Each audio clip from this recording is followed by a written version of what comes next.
They got you rowdy, didn't they? I just want to take a few minutes of your time to welcome you to the Avatar Masters Network and to tell you some of my favorite stories. Micah knows that the pro course is my favorite course. I think it's everybody's favorite course. And so she broke the news to me that she wanted me to give a talk by saying, Harry, it's an opportunity to promote the pro course. She's cool. I walked into her office and I said, Micah, don't worry, everybody wants to do the pro course. But I was going to accept her invitation because, who wouldn't take the opportunity to tell their favorite stories to a captive audience? But I noticed that Avra was behind the door and was behind me, and I saw an opportunity to tease. A tease-portunity. So I just said to Micah, nah, I don't wanna. She looks up and she says, okay, don't talk about the pro course, just talk about anything. And then she added, it's just to show people that you're normal.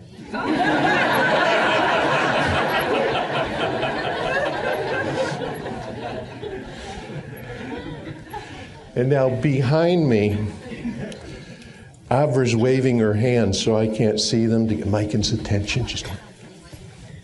She thinks it's a bad idea. And I say, so Micah, I can talk about anything, huh? And behind me, Avra's starting to panic. And Micah says, sure. They're already feeling good. They just want to get to know what you are really like. And behind me, Avra's going, what?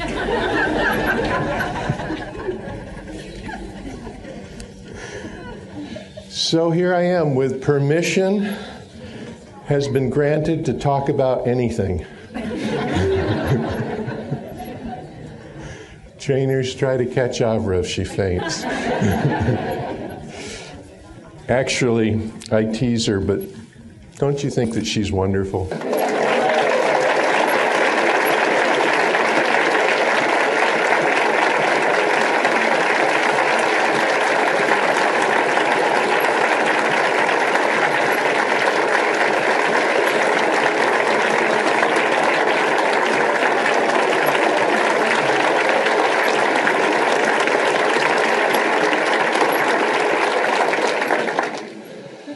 And I didn't even mention that you have a birthday coming up.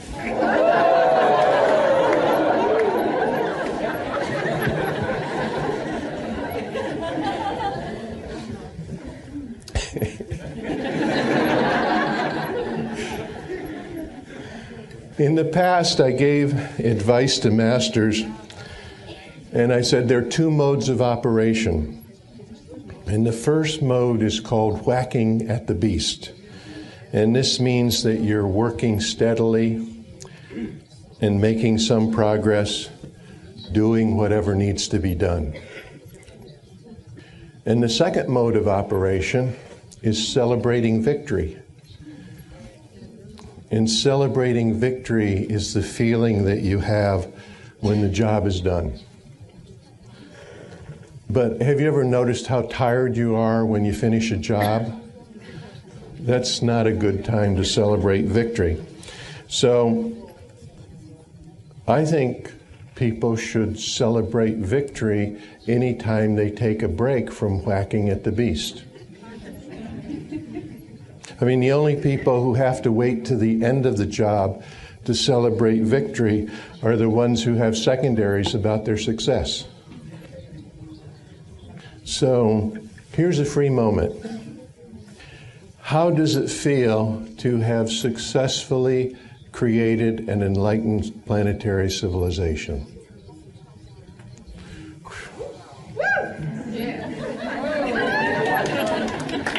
Yeah.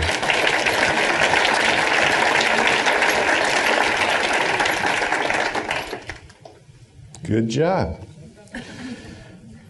But you know, sometimes even the best advice misses the mark. And I recently learned that in Australia, the expression whacking at the beast is slang for masturbation.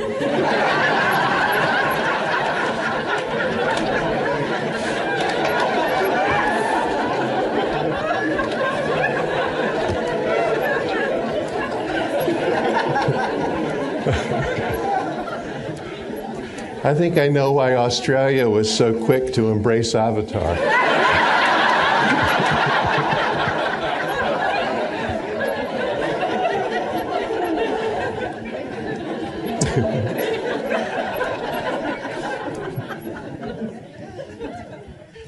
You know, we don't recognize failure or discouragement as modes of operation, even though that's where most of the world is. Can you imagine taking a break from your discouraging job and celebrating failure?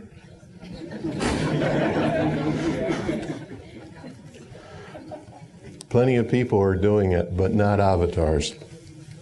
Avatars are source beings. You are making source beings, beings that are personally responsible for their own life. Source being is a powerful creator. No excuses, no blame. There's a scale of activity in this universe that has been badly violated for a long time. And the scale goes like this. First, you make a source being, somebody who's responsible for their own beliefs. And that's the step that has been missing. And it's been camouflaged by a lot of opinionated indoctrination that preaches, well, this is what you should believe. And once you have a source being, the next activity is to begin taking responsibility for the world, to increase the care, understanding, compassion in the world. And everyone pretty much agrees that the world would be better if there were more care and understanding. But we've been trying to bring that about, acting from being an indoctrinated puppet rather than acting as a source being. People who don't become source talk about helping the world, but they don't do very much. So Avatar was the step that was missing. And the result that you're looking for when you deliver Avatar to someone is a source being. I know some masters used to believe that when their avatar believed exactly what they believed, it was cool.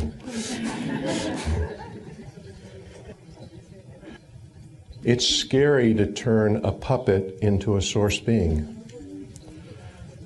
And some people are so frightened by the idea that they'll do anything they can to stay a puppet and will even try to persuade you to be a puppet. They won't be able to pull your strings if you become a source being. Well, that's their problem, huh?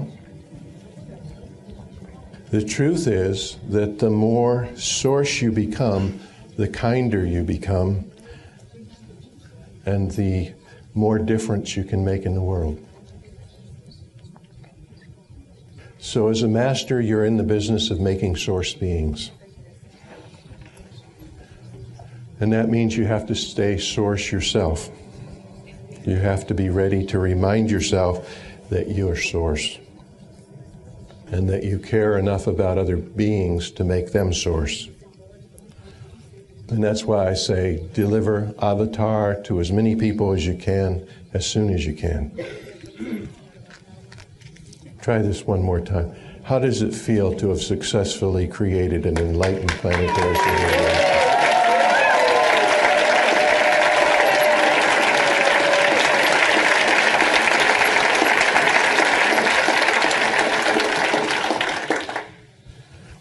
One of the commonly asked questions is, do I really believe we can create an enlightened planetary civilization? And the short answer is yes, absolutely. No secondaries. I believe that the future depends upon the choices that you make or don't make right now, today. And I know that it would be better for each of us, for our families, for our friends, if we were to live in a more enlightened civilization. And every time that you deliver avatar correctly, the world moves a little bit in that direction. Maybe it only moves a fraction of an inch, but it moves. Have you ever had the feeling that you can't make a difference? Let me help you label that feeling. It's called discouragement. And the primary obstruction between where we are today and an enlightened planetary civilization is discouragement. And discouragement consists of secondaries that seem bigger than the primary. And how do you handle them? You could chip away at them. Perseverance, whack at the beast. Do the pro course. That was for you, Micah. If you limit yourself to only doing what you know you can do, you won't create any miracles. And you'll discover that a lot of people are working very hard for things that in the end won't make them happy, and they know it. But they also know that they can succeed if they work for that. So this is how people become embittered and unhappy. They're successfully creating the things that they don't want because they know they will succeed. They stay in their rut even though they hate it. Also, they don't run into some big secondary. And creating an enlightened planetary civilization is an ambitious task. And when you make that as a primary, the secondaries line up out of sight, But there's only one secondary that will stop you, and that's discouragement. So what is the source of discouragement? This is one of the things that's addressed on the professional course. I'm going to just touch on it lightly. There's a concept called life purpose. And life purpose is an unconscious intention that steers your life. And it's unconscious because it was made before your mind developed. And there are clues in your life that will allow you to extrapolate what your life purpose is, but I don't want to get into that right now. What I do want to say is that for one reason or another, we've all had life purposes interrupted because of war, famine, plague. Somebody dropped a brick on your head, disasters, and a new lifetime has begun.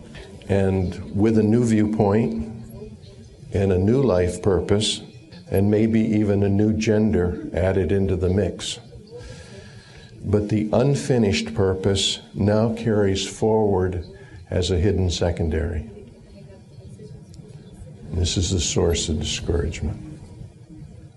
And the permanent cure for discouragement is locating these hidden secondaries, the ones that drag you out of alignment with your good intentions, and discreate them. And these secondary purposes, even though they may be the most obvious influence in your life, are usually unknown to you. And when they're discovered and they're discreated, a wonderful thing happens. You regain total confidence in your ability to create. You don't hold yourself back. You regain energy and purpose. And this is the attitude that professionals have. And some people describe it as the power to make an unstoppable primary.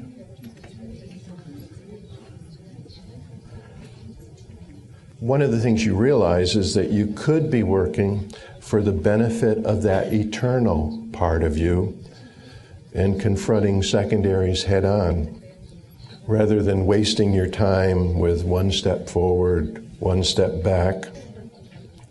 And right after that realization, you look around for something useful to do. And that's where contributing to the creation of an enlightened civilization comes in. If you have some secondaries, don't despair. Until you do the pro course, you have the life alignment program in resurfacing, and you have the discouragement drill to keep you on track.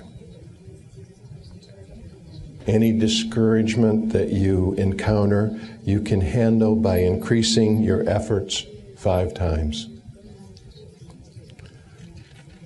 And this simple drill is the most valuable secret to success. If someone tells you that avatar is a bad thing and an enlightened civilization is an impossible dream, after you stop laughing, you contact 5 people and you explain to them why avatar is a good thing and how it improves lives by making people healthier, happier, more powerful, more compassionate, more caring. And you see that's 5 positive messages making people healthier, happier, more powerful, more compassionate, more caring for the discouraging secondary. You put in 5 times the creative power that the critic originated to discourage. Because the critic's power is very limited, but yours is unlimited. It's like meeting one of those little keychain flashlights with a searchlight. It's a tug of war between a mountain-sized source being and an ant-sized victim. That's why I say that the future generations are depending on you. And it applies not only to delivering avatar, but also to any positive thing that you do. And don't even bother to measure the size of the secondary, because it's not going to last. Keep whacking at the beast, because you never know.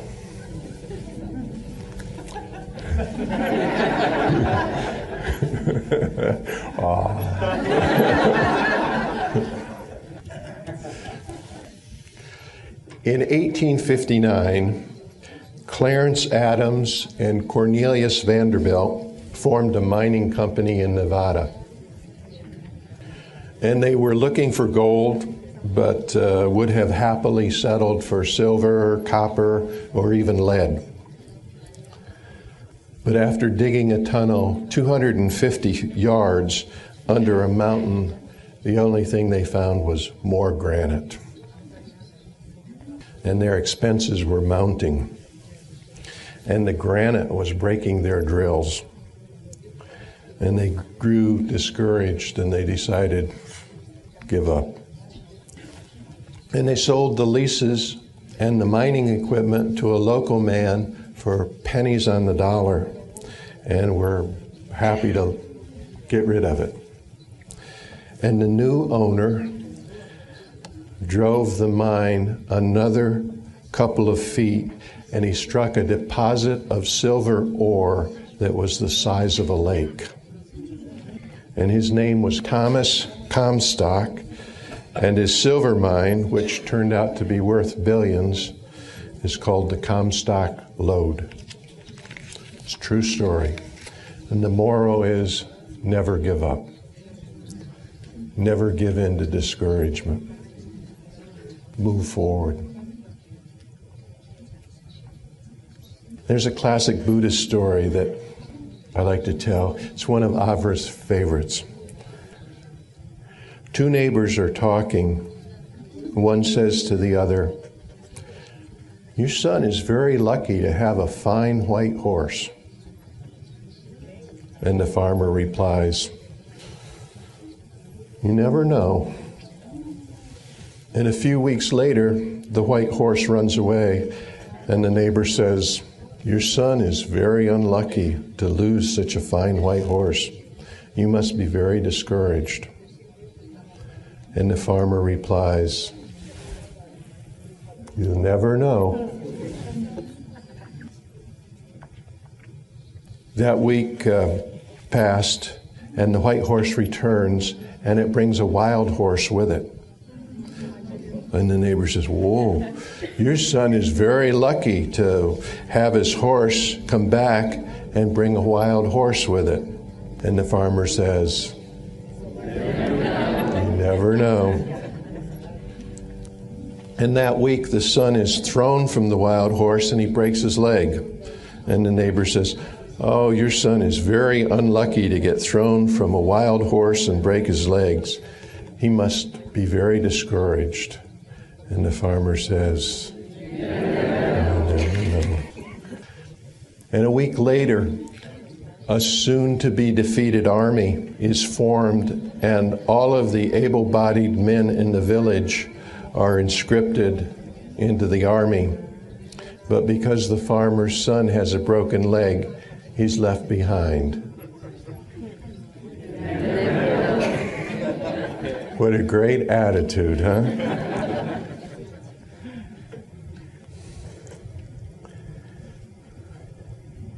Here's another story that I find amazing.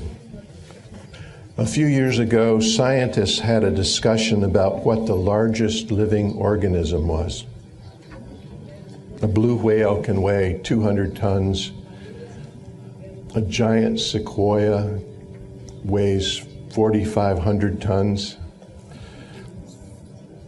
But in 1992, a mushroom mycelium web was found in Washington State that covered 1,500 acres.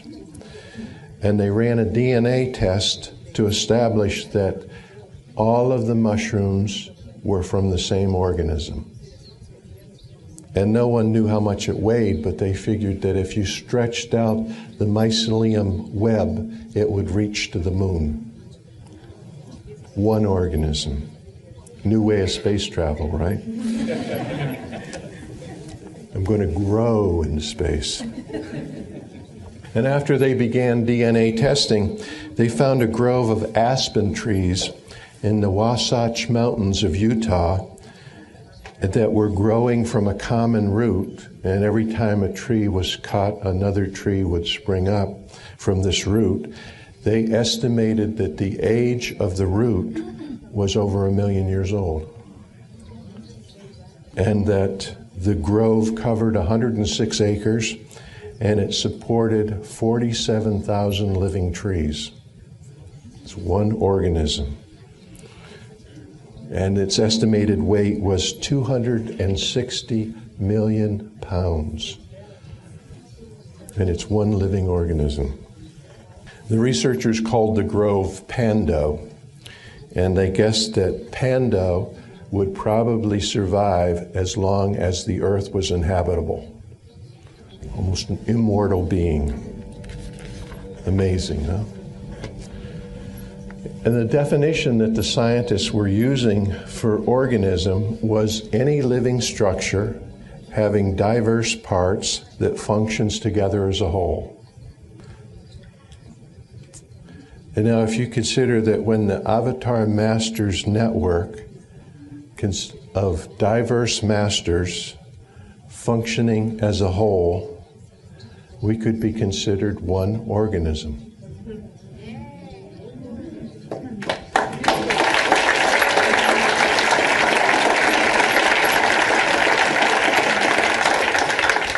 And our organism encircles the globe and grows bigger every day. And I'd estimate that the total weight of Avatar Masters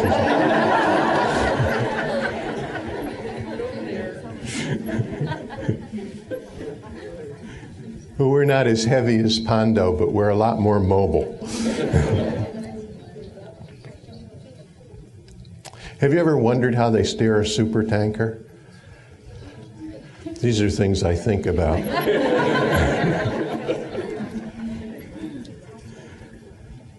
Well, a supertanker is huge. It's like 10 football fields long, and the rudder can weigh 50 tons. And if you just imagine how much energy it would take to turn that rudder against the flow of water when the ship's going through the ocean. It's sort of like trying to change the direction of a civilization. But there's a secret to the ship's rudder. On the back of the 50-ton rudder is a smaller rudder, and on the back of the smaller rudder are still smaller rudders, which they call trim tabs. And turning the trim tab steers the smaller rudder, and the smaller rudder steers the larger rudder, and the larger rudder steers the ship. You can't make a sharp turn with a supertanker. You have to plan a little ways ahead. The lesson of Alaska, huh? But here's the point. The Avatar Masters Network is like the trim tabs on the small rudder that steers the large rudder that steers civilization. So, do I believe that we can create an enlightened planetary civilization? Of course, absolutely. One more story. In Buddhism, there's a concept of taking refuge in something. Taking refuge means turning to something that will comfort you, keep you safe during turbulent times. And there are three things that the Buddhist takes refuge in, and they're called the three precious jewels. And the first jewel is, I take refuge in the Buddha. And Buddha is another way of referring to undefined awareness. And when you say, I take refuge in the Buddha, you're reminding yourself of your essential, indestructible nature. And when you remember that you're indestructible, you say, bring it on. And the second jewel is, I take refuge in the Dharma. And Dharma is any teaching or world lesson that helps wisdom to unfold. Avatar is your Dharma. And the third jewel is, I take refuge in the Sangha. And the Sangha are the group of people that support you with compassion and understanding. They're the people that you can be real with, that you can trust. Star's Edge is your Sangha. So when you say, I find refuge in the Buddha by remembering that my essence is indestructible.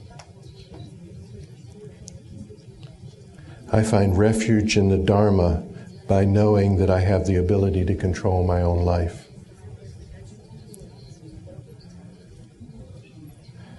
I find refuge in the Sangha by knowing I have trusted friends. You have the Buddha, the Dharma, the Sangha.